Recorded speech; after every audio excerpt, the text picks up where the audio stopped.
What's growing on, gardeners? Today I'm going to share with you the snap pea that can grow in 90 plus 95 degree heat.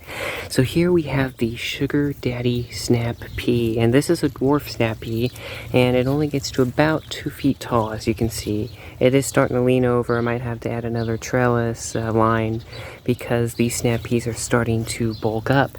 But the amazing thing is people usually say that snap peas are a cool season crop.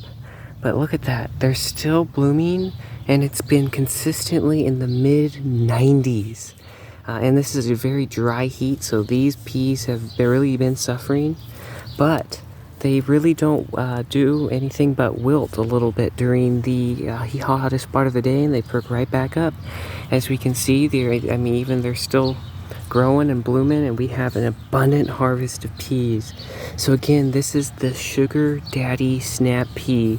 I just wanted to share this wonderful tip on, this is what you can grow in hot climates, because I have a very short spring but a very long summer. So and if you live in the desert, also like Arizona, California, planting these can be a wonderful lifesaver for you. Even up here in central eastern Washington, these will do great because of the very hot summers.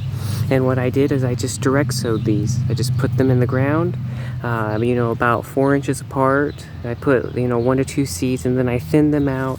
As you can see down here, I thinned them to once every about 4 to 6 inches. I wanted to keep it densely planted because I only have 1 row.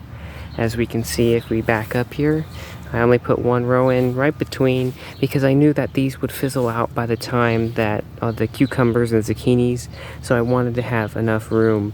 But yeah, this is again amazing snap pea variety that you need to try as well. So I hope you liked this video and really got something out of it. And if you want to learn more about different varieties you should be growing in your garden and more gardening tips and tricks, I encourage you to subscribe and hit that bell notification to see more gardening content.